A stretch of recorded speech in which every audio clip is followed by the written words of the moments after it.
Ordua, marrazketa klasea bukatu da, esan zuen irakasleak. Baina Basti bere aulkian geratu zen, geldi-geldirik. Ipurdia aulkira itxatxita edukiko balu bezala. Eta mai gainean, orri bat zeukan. Orri txuri bat.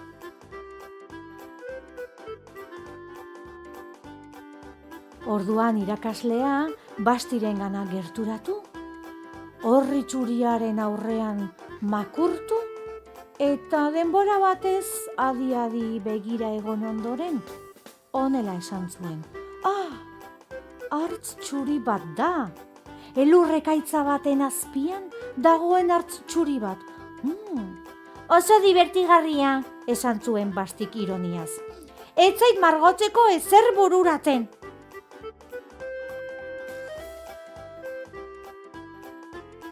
Bastiren irakasleak irribarre goxo bat eskaini zien. Egintzazu aztarnatxo bat, eta begiratu ea nora eramaten zaituen aztarnatxo horrek. Probatu.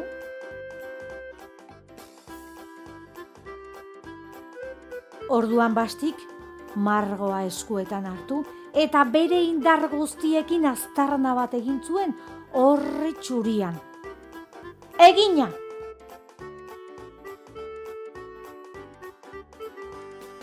Irakasleak orria hartu eta adi-adi aztertu zuen.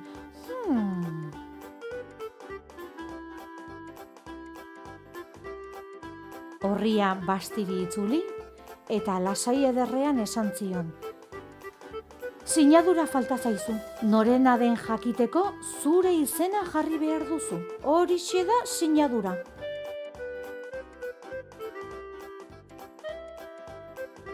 Bastik buruari pixka bat eragin ondoren esan zion.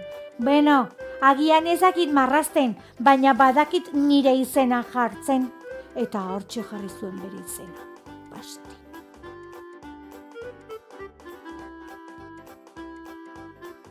Handik egun batzuetara, Basti egunero bezala, klasean sartu eta ezusteko ikaragarria hartu zuen.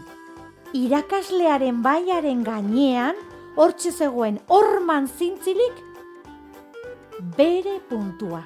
Ezin zuen sinetsi, lauki baten barruan sartu zuen berak marrazutako puntua. Urre koloreko lauki batean, ederra.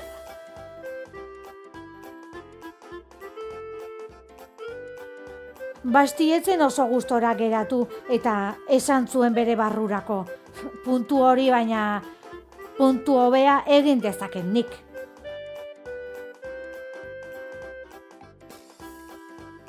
Orain arte estrenatu gabe zuen koloretako kaxa ireki zuen Bastik eta lanean jarri zen.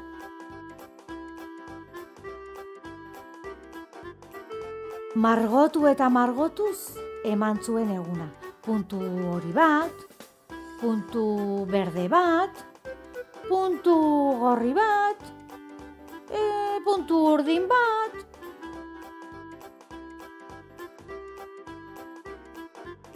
Baina are gehiago, koloreak nahastuz, konturatu zen, kolore berriak asmatzen zituela, adibidez, urdina gorriarekin, puntu more bat margotu zuen. Bastik esperimentuak egiten jarraitu zuen, eta kolore pila bateko puntu pila egin zituen.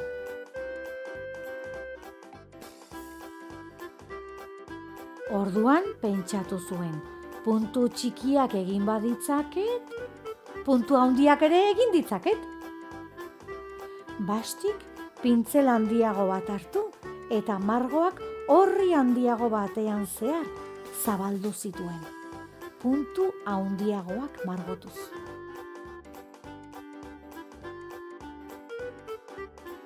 Punturik margotu gabe, puntu erraldoi bat ere margotu zuen. Nola egin ez dakizuela? Begira.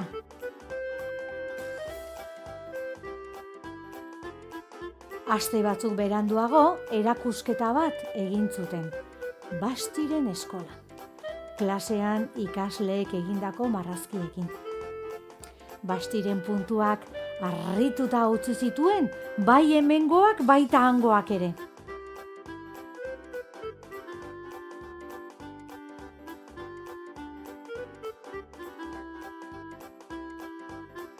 Orduan, ume txiki bat Bastirengana gerturatu eta esan zion liluraturik. Artista handi bat zara, zuk bezala margotu nahiko nuke. Bastik harrituta begiratu eta erantzun zion. Baina ziur badakizula. Nik? Ez, nik ezakit margotzen, erantzun zion lotxatuta mutikoak. Ezakit marra zuzen bat egiten ere.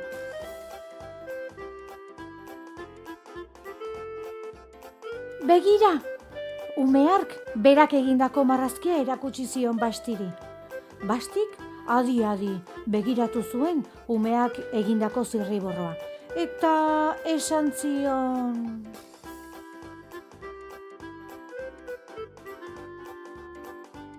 Mesedez, sinatu marrazkia, zure izena jarri behar duzu. Aztarnatxo bat egitea besterik ez duzu. Eta ondoren, begirazazu nora eramaten zaituen. Bastik dio ez dakiela marrazten. Bere irakasleak baietz uste du. Badakielako denok gure barruan sortzeko ikaragarrizko gaitasuna dugula. Eta puntu bat dagoen tokian, bide bat dagoela.